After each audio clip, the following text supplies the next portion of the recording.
Friday. And that means mail call, which people seem to enjoy, and so we're going to keep doing that. It's another one of my wacky weeks. I come upstairs at the end of the day, and my hair's sticking up in 10 different directions, and it's not often I have a really challenging job, but this one, this 62 MAS, this was challenging. It's nothing in the world like a combination between water damage, lack of maintenance, and somebody in here who didn't know what they were doing. This watch took like 3 times as long as it should have. Wow. But it's done. There it is. There, see? 62 MAS. Pretty cool. Pretty cool watch, but boy, oh boy. Crazy. Anyway. So what you got? Well, if I have to run off, it's because a young man needs me, so. Okay. And also, hi. Hi. From Wing Yip. Thanks for the brief Seiko Golden Age history lesson. A quick question. As I understand it, there are a number of key components in the 6139s that are no longer produced. As such, the only way to service or repair 6139s that require one or more of these discontinued components is to cannibalize other 6139s to harvest their parts for use in another 6139 watch. If this is true, then would you say, unless Seiko or somebody else makes these discontinued parts, that the 6139s will inevitably become increasingly rare and eventually may altogether cease to be serviceable at some point? Please, your thoughts on this. Thanks. It's a very good point, and it's one that I used to worry a whole lot about it. I even at one point looked into having these parts made. No new Seiko parts are made. They're just, anything that exists today is stuff that's like new old stock parts, and she knows about new old stock parts. Mm-hmm. We have a ton of them. But the vast majority of them are relatively easy to come by. There are some parts though, like the chronograph wheels, that like if you it's a real problem, because they're multi-piece constructions that were made in the factory and they were staked together, and there's no way to repair them. So if they go bad, that's the end of the watch, really. You can sometimes still find them new old stock. They're expensive, but there are 3 different varieties. There's 888 888-610, 888-611, 888-612. And that's for the 6139A, that's for the 6138 movement, and then the 6139B. And so, yeah, there's just no way to repair them at all. I actually looked at a certain point in there was somebody who contacted me who'd bought up a whole bunch of CNC machines from Citizen, of all crazy things. And he was like, we can recreate anything. And I was like, okay, well, here's stem 357612, which is critical for the 6139s. Can you recreate this? You couldn't even do that. So, I mean, being able to then do separate machining and stamping on a multi-component part like a chronograph wheel, it's tough.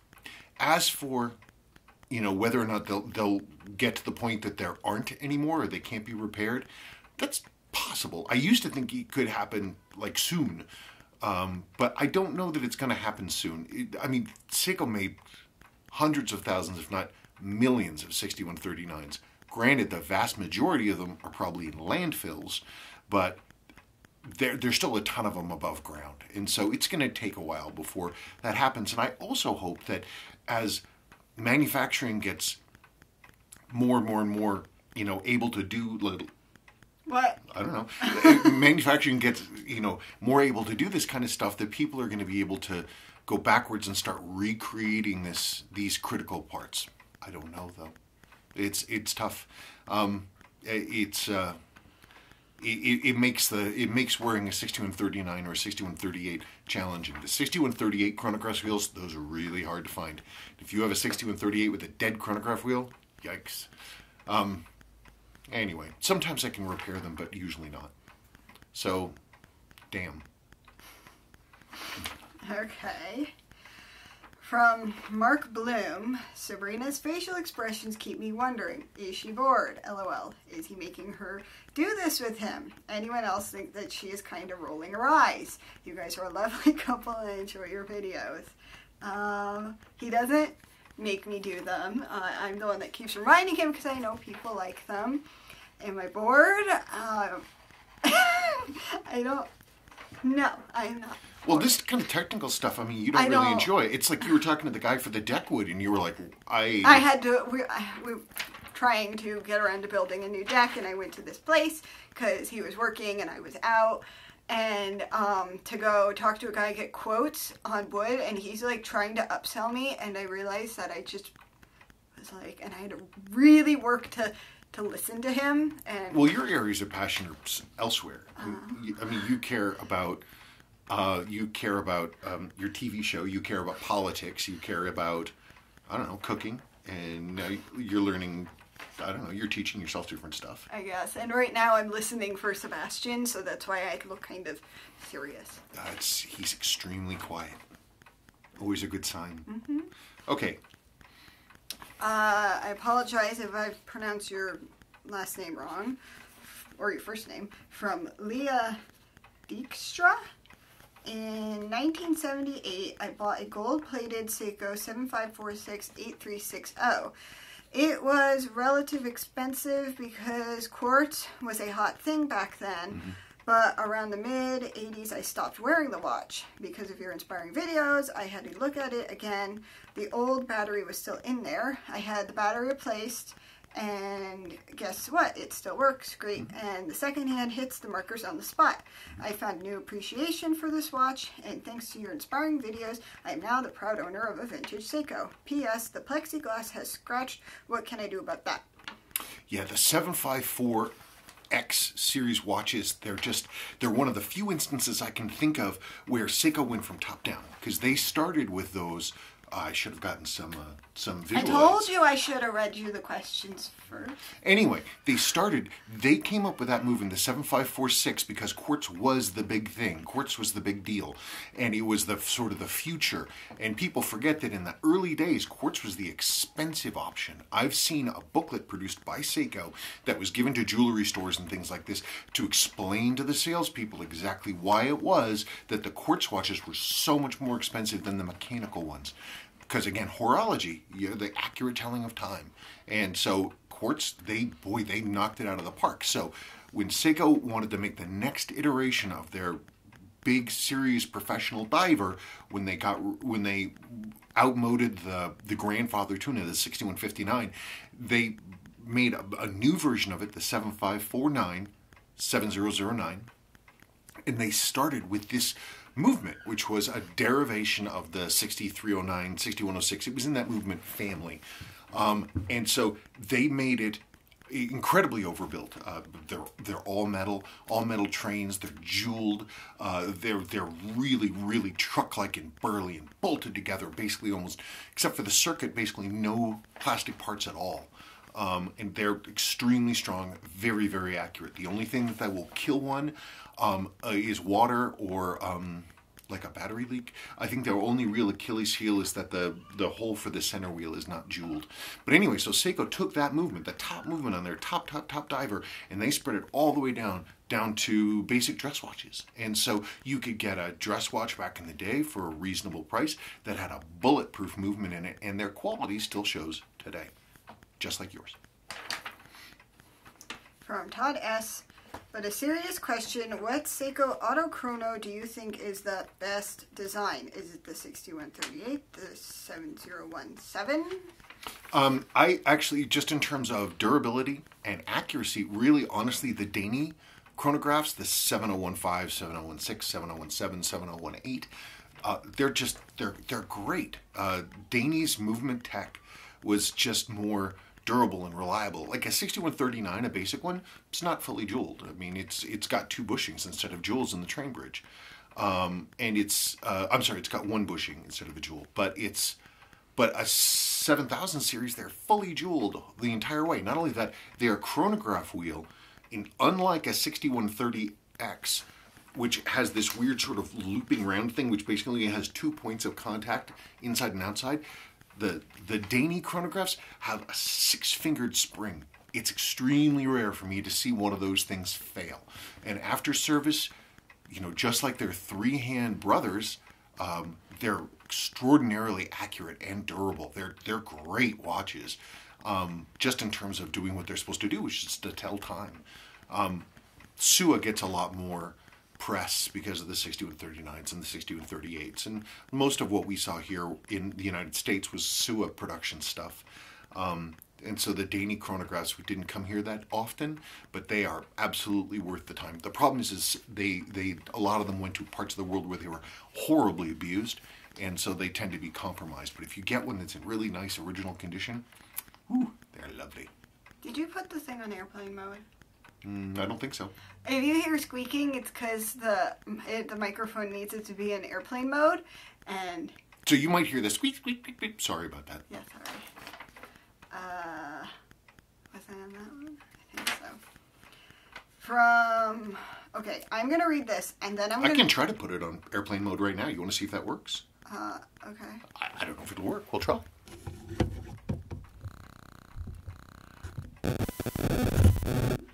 It's on airplane mode. Yay. I'm going to read this question. Then I'm going to run upstairs to look at Sebastian. Okay. Then I will be back. Okay. Do you want me to read it? Yes. Which question is it? Oh, wait, I can figure it out. It's a really long one.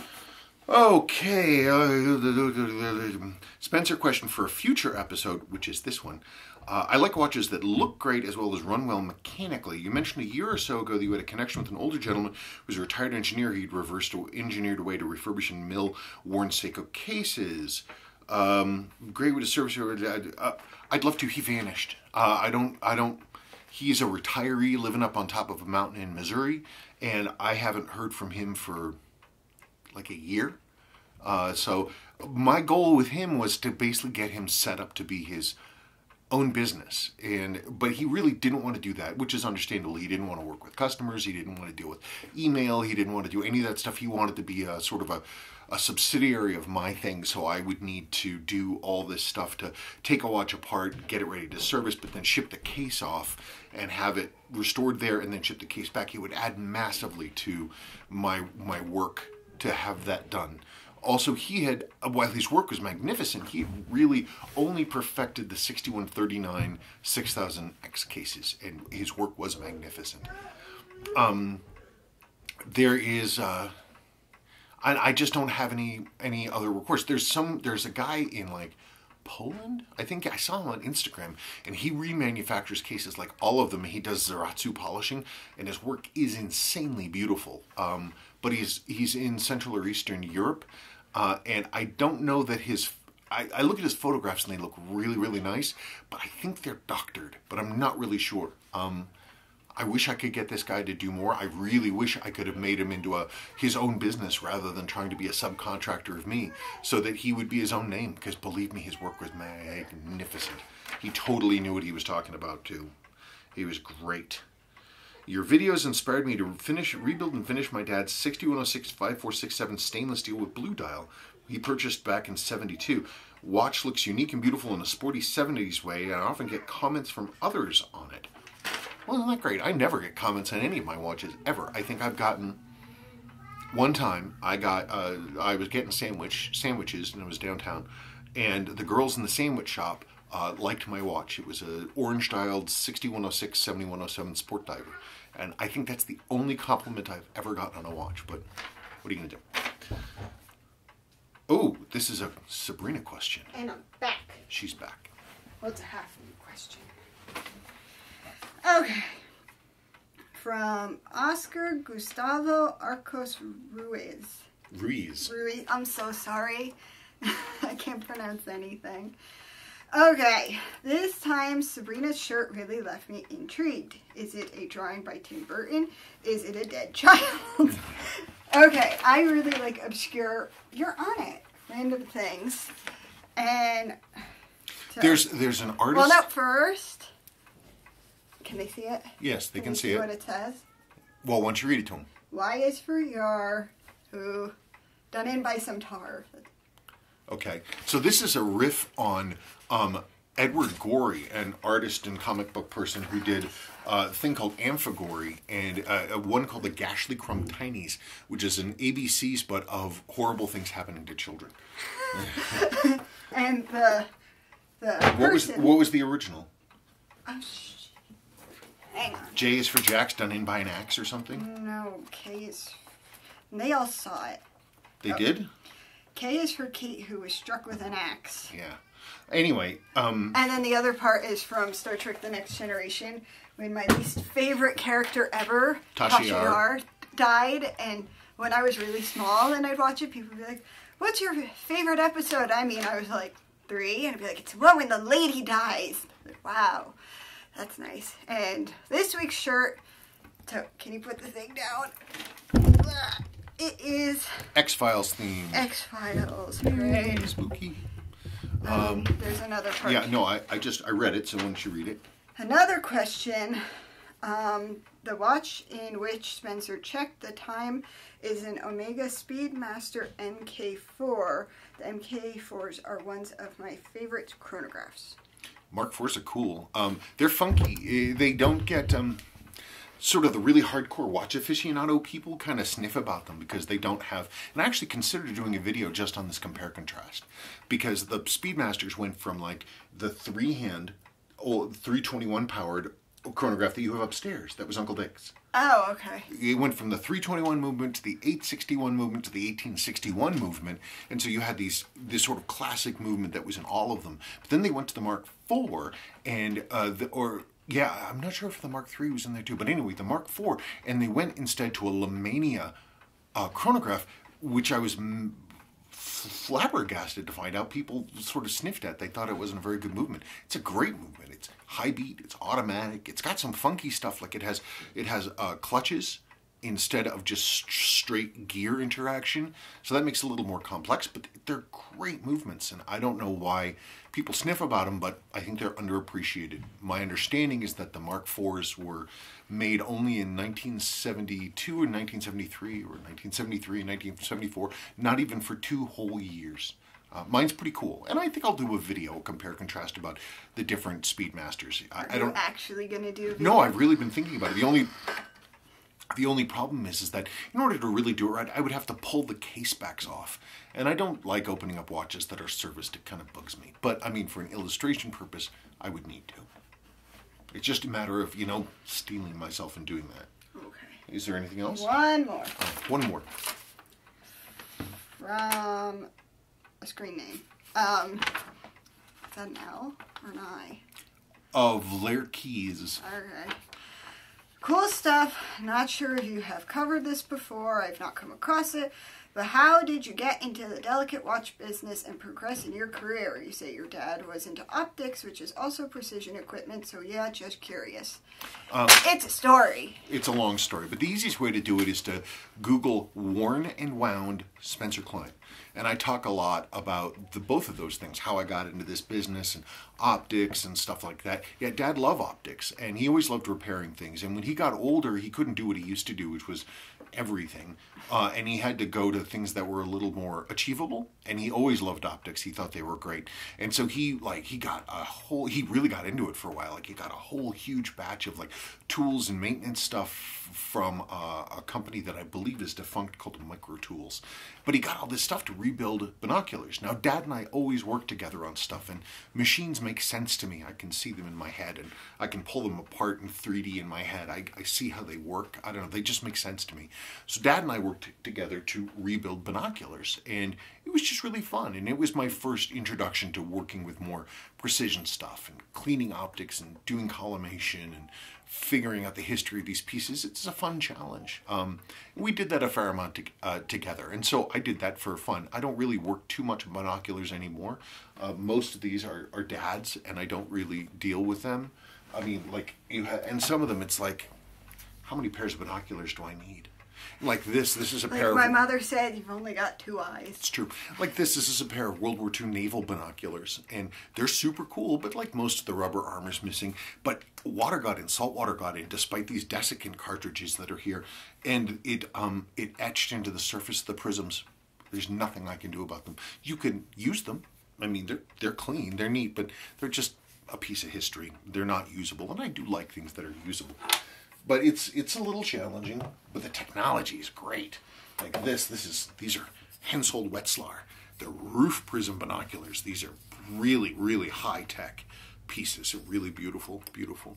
They're pretty worn, but you can see the original Ordnance tan under them, and then they were repainted and reissued. I don't know. It's just neat stuff. It's all about history. But anyway. Oh, sorry. You got off track. I did? Yes. What was what? Well, no, they were asking about how you got started with watches. Well, no, you go to Warner Wow. I can tell that giant story if you want to. Basically, I got. Can I give my input? Sure. So a long time ago, like... Oh, I didn't know you wanted to tell the story. Yes, I'm telling the story. Tell the story. Like 9 years ago, he bought an eBay watch lot. Was that as recently as 9 years ago? Yes, we were in the old house. Sadie was like 2. Okay. Anyway, and he got a junk watch lot for something. I don't know what. Oh, that was the Canadian stuff. Okay, well, it had an Omega in it, and he was like, "Oh, this is cool." Yeah, I bought this. This guy had sold some stuff on eBay, and it was from someone's estate, and the guy had been in like the Canadian Air Force, and so it had like his Crusher hat and some other stuff like that. And I've always been interested in military history, but yes, unbeknownst to me, without any fanfare whatsoever, the guy threw a bunch of extra stuff into the box, including An Omega. An Omega dress watch from the 50s. Didn't work. And you were trying to find people to work on it, Mm-hmm. and then he found some message boards, and then some guy was a sham con artist. Well, that's actually, we're conflating two I'm stories. conflating. Two stories. Because the sham, the con artist, was for 6139. Oh, the other one was some guy fixed the Omega, Mm-hmm. and then it sent it back, and there were like jingly screws in it or something. Basically, every time I tried to work with somebody else, they did not great work, and I've always figured out stuff myself, and I've always loved watches. I owned my first watch from the time I was 14, and I fiddled with them on and off for years. It's just, one of those things that I had to really have motivation. And I worked with this guy down in Florida, and I could name his name, and many people would recognize who I was talking about. In any case, but I'm not going to. The guy was a disaster, and I paid a good amount of money for him to work on a 6139 chronograph, and he literally didn't work on it at all. He did nothing. He took my money and then did nothing to. I think he changed the crystal. Other than that, he didn't do anything to the watch. So I said, you know what? Screw him, screw everyone. I'm going to do it myself. And then it was just a process of learning, getting original manuals, talking to experts who knew about this stuff, partnering with a local guy in his 80s who gave me a lot of direction and guidance, but then repetition. In those days, you could still get 6139s for cheap. You could get rough movements for almost nothing.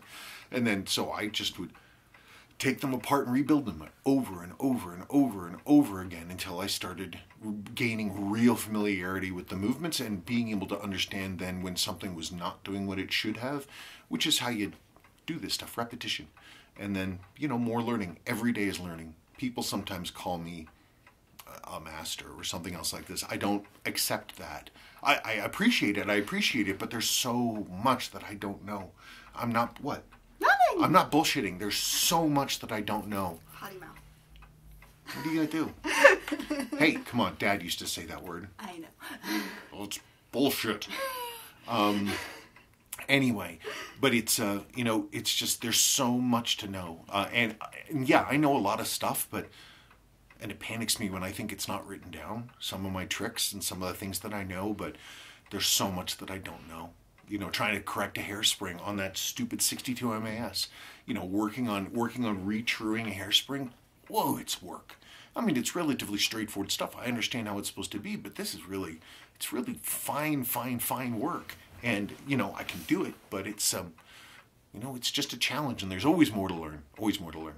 But it amounts to lots of practice. Lots and years of practice. Years and years and years and years of work, and 40 and 50 hours a week doing nothing but thinking about watches. Mm-hmm.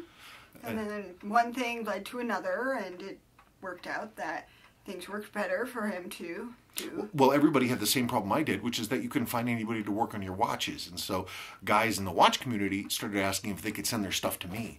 So I was like, okay, sure. But I wasn't charging any money for it. It was like a hobby. And I had my own regular job, working my corporate job. And more of these free jobs kept coming into the point that it was eating up all my nights. And she's like, you have to start charging. And I'm like, she's like, you have to start charging. So I was like, I started telling people, man, I'm sorry, I've got to start charging for this. And guys were like, no problem, man, start charging. And I'm like, and then she said, you can make a living doing this. And I said, you're nuts. And she was very serious. And here we are. I don't know. I'm pretty easygoing and down for almost anything. She's you're the practical person. She's the practical person with her finger on the pulse of what's really going on. I'm just... Well, if somebody hates their job and is... I hated my job. And is unhappy all the time I was unhappy. Their job, then why would you want to... If you had the possibility to do something different, then why not? I don't know. I'm a flibberty gibbet. No, and you're not. Just like our eldest daughter, I'm a brilliant airhead. And I don't fit. We love you. I just don't fit in the corporate world. And so, I'm lucky enough that I have this skill and people support me and are patient with me when I am pushing through a problem. And but then here we are now. Mm-hmm. That's really about it. Yeah. The weather's changing. It's getting cold. But then it's going to be 30 degrees hotter tomorrow. Yeah, it's true. Ridiculous. Anyway, that's it. Another busy week. But I think I will do that Speedmaster video because I think people would enjoy that. And I don't know. That's really about it. So keep your questions coming and I'll do the Speedmaster video and we can talk about other stuff. And that's it, man. We're at the end of September. It's almost October. Yay. I hope you have your costumes figured out. You notice I'm dressed like a pumpkin today. Okay. Talk to you later. Bye-bye. Bye.